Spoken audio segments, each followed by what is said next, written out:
আসসালামু আলাইকুম। আপনারা শুনছেন সর্বশেষ আন্তর্জাতিক সংবাদ। শুরুতে শিরোনাম পড়ে বিস্তারিত। আগামী সপ্তাহের মধ্যে ইরানে নতুন করে হামলার প্রস্তুতি নিচ্ছে যুক্তরাষ্ট্র ইসরায়েল। হরমুজ প্রণালীতে টোল আদায়ের পরিকল্পনা চূড়ান্ত করল ইরান। রাশিয়ায় ভয়াবহ হামলা চালাল ইউক্রেন। নিহতের আগে ইরানের সাবেক সেনাপ্রধানের শেষ বার্তা প্রকাশ। সর্বশেষ থাকছে নাকবা দিবসে গাজায় ভয়াবহ তাণ্ডব, নিহত ৭। এতক্ষণ শুনছেন সংবাদ শিরোনাম, এখন বিস্তারিত। তার আগে অনুরোধ থাকবে ভিডিওতে লাইক দিন এবং ভিডিও সম্পর্কে আপনার গুরুত্বপূর্ণ মতামত কমেন্ট করে জানিয়ে দিন। আগামী সপ্তাহের মধ্যে ইরানে নতুন করে হামলার প্রস্তুতি নিচ্ছে যুক্তরাষ্ট্র ও ইসরায়েল। মধ্যপ্রাচ্যে তীব্র উত্তেজনার মধ্যে আগামী সপ্তাহের শুরুতেই ইরানে যৌথ হামলা পুনরায় শুরু করার ব্যাপক প্রস্তুতি নিচ্ছে যুক্তরাষ্ট্র ও ইসরায়েল। নিউ ইয়র্ক টাইমসের একটি বিশেষ প্রতিবেদনের বরাত দিয়ে এই তথ্য জানা গেছে। মধ্যপ্রাচ্যের দুজন উচ্চপদস্থ কর্মকর্তার বরাতে জানা গেছে, দুই দেশের সামরিক বাহিনী বর্তমানে একটি নিবিড় প্রস্তুতিমূলক কার্যক্রমে ব্যস্ত রয়েছে। গত এপ্রিলের শুরুতে পাকিস্তানের মধ্যস্থতায় হওয়া যুদ্ধবিরতির পর থেকে এখন পর্যন্ত এটিকে সবচেয়ে বড় ও গুরুত্বপূর্ণ সামরিক প্রস্তুতি হিসেবে দেখছেন বিশ্লেষকরা।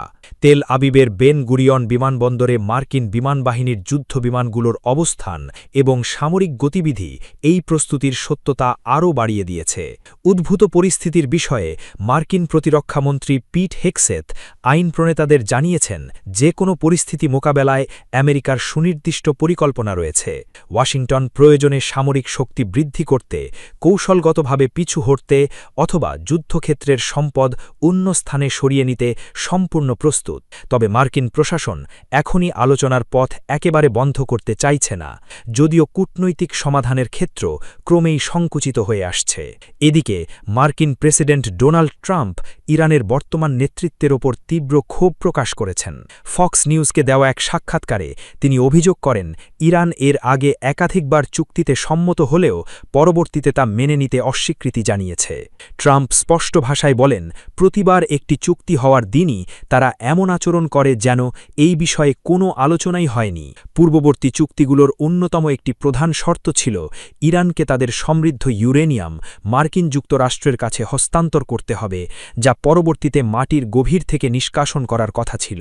নিউ ইয়র্ক টাইমসের প্রতিবেদনে আরও উল্লেখ করা হয়েছে, হামলা পুনরারম্ভ হলে ইরান তাদের ইউরেনিয়াম সমৃদ্ধকরণ ৯০% উন্নীত করতে পারে বলে হুমকি দিয়েছেন ইরানি পার্লামেন্টের জাতীয় নিরাপত্তা বিষয়ক সংবাদ মুখপত্র ইব্রাহিম রেজাই।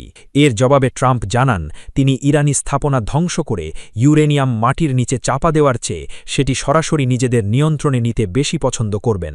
ইরানের উদ্দেশ্যে একটি চূড়ান্ত হুঁশিয়ারি দিয়ে ট্রাম্প বলেন, তেহরানের সামনে এখন দুটি পথ খোলা রয়েছে, হয় তারা একটি স্থায়ী চুক্তিতে আসবে, অন্যথায় তাদের সম্পূর্ণ ধ্বংসের মুখোমুখি হতে হবে। যে কোনো সুস্থ মস্তিষ্কের মানুষ এই পরিস্থিতিতে চুক্তি করবে উল্লেখ করে তিনি মন্তব্য করেন, ইরানের বর্তমান নেতৃত্ব হয়তো কাণ্ডজ্ঞানহীন আচরণ করছে এবং মার্কিন প্রশাসন তাদের প্রতি আর বেশি দিন ধৈর্য দেখাবে না। সূত্র নিউ ইয়র্ক টাইমস। হরমুজ প্রণালীতে টোল আদায়ের পরিকল্পনা চূড়ান্ত করল ইরান। পারস্য উপসাগরের গুরুত্বপূর্ণ নৌপথ হরমুজ প্রণালী দিয়ে চলাচলকারী জাহাজগুলো থেকে টোল বা শুল্ক আদায়ের একটি পরিকল্পনা শিগগিরই উন্মোচন করতে যাচ্ছে ইরান। ইতোপূর্বে তেহরান এই টোল আদায়ের বিষয়টিকে যুদ্ধকালীন ক্ষতি পুষিয়ে নেওয়ার একটি উপায় হিসেবে উল্লেখ করেছিল।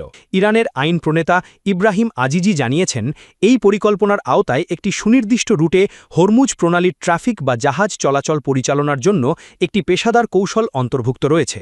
তিনি আরও বলেন, এই পরিকল্পনার মাধ্যমে কেবল বাণিজ্যিক জাহাজ এবং ইরানের সঙ্গে সহযোগিতা করছে এমন পক্ষগুলোই সুবিধা পাবে এবং বিশেষায়িত সেবা প্রদানের বিনিময়ে এই ফি বা টোল সংগ্রহ করা হবে।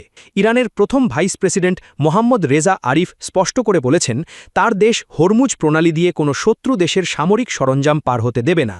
এর আগে ইরানের পার্লামেন্টের ডেপুটি স্পিকার আলী নিচজাদ বলেছিলেন, এই সমুদ্র পথের জন্য ইরানের আইন ব্যবস্থা তেহরানের নিজস্ব শর্তাবলী, আন্তর্জাতিক আইনের নিয়ম এবং প্রতিবেশী দেশের অধিকারকে বিবেচনায় নিয়েই তৈরি করা হয়েছে। ইতোপূর্বে ইরানের বিপ্লবী গার্ড কোর IRGC এই সমুদ্রপথের ওপর তাদের একটি নতুন নিয়ন্ত্রণ অঞ্চল এবং জাহাজ চলাচলের জন্য একটি নিরাপদ রুট প্রদর্শন করে মানচিত্র প্রকাশ করেছিল। এই নতুন রুটটি ঐতিহ্যবাহী বা প্রচলিত রুটের চেয়ে ইরানের উপকূলের অনেক বেশি কাছাকাছি। সূত্র আল জাজিরা। রাশিয়ায় ভয়াবহ হামলা চালাল ইউক্রেনের ব্যাপক ড্রোন হামলায় রাশিয়ায় অন্তত 4 জন নিহত হয়েছেন। নিহতদের মধ্যে 3 জন মস্কো অঞ্চলের বাসিন্দা। স্থানীয় কর্মকর্তারা জানিয়েছেন গত 1 বছরের মধ্যে দেশটির রাজধানী মস্কোর ওপর এটিই সবচেয়ে বড় ড্রোন হামলা। রাশিয়ার প্রতিরক্ষা মন্ত্রণালয় জানিয়েছে গত 24 ঘণ্টায় দেশ জুড়ে 1000-এরও বেশি ড্রোন ভূপাতিত করেছে ইউক্রেন। অন্যদিকে ইউক্রেন সীমান্তবর্তী বেলগোরদ অঞ্চলেও একজন নিহত হওয়ার খবর পাওয়া গেছে। খবর রয়টার্সের।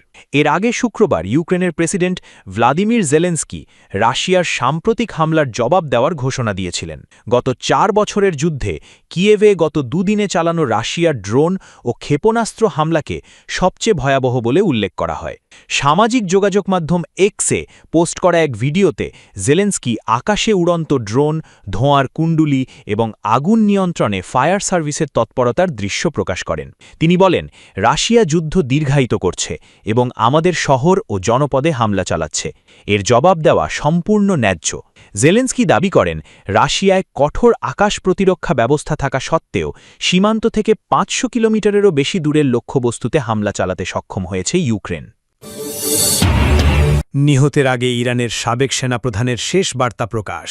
যুক্তরাষ্ট্র ও ইসরায়েলের যৌথ হামলায় নিহত সাবেক সেনাপ্রধান লেফটেন্যান্ট জেনারেল আব্দুল রহিম মুসাভির শেষ বার্তা প্রকাশ করেছে ইরান। দেশটির অর্ধসরকারি সংবাদ মাধ্যম তাসনিম নিউজ এ বার্তা প্রকাশ করেছে। শনিবার 16 মে আল জাজিরার প্রতিবেদনে বলা হয়েছে, তাসনিম নিউজ একটি লেখা প্রকাশ করেছে। এটিকে ইরানের সাবেক সেনাপ্রধান মুসাভির মৃত্যুর আগে লেখা শেষ হাতে লেখা বার্তা বলে দাবি করা হয়েছে। যুক্তরাষ্ট্র ও ইসরায়েলি বাহিনী 28 ফেব্রুয়ারি হামলা চালানোর ঠিক আগে তিনি এই নোটটি লিখেছিলেন বলে দাবি করা হয়েছে। বার্তাটিতে পার্থিব জীবনের ক্ষণস্থায়িত্ব নিয়ে গভীর উপলব্ধি ফুটে উঠেছে। বার্তায় তিনি লিখেছেন, পৃথিবী আসলে তুচ্ছ জিনিস, কারণ তুমি যদি পুরো পৃথিবী অর্জন করো তবুও কিছুই অর্জন করলে না। আবার এটাই পৃথিবীর ভালো দিক যে তুমি যদি সবকিছু হারিয়েও হেলো তবুও আসলে কিছুই হারাও না। ইরানে চালানো ওই হামলায় দেশটির সর্বোচ্চ নেতা আয়াতুল্লাহ আলী খামেনি নিহত হন।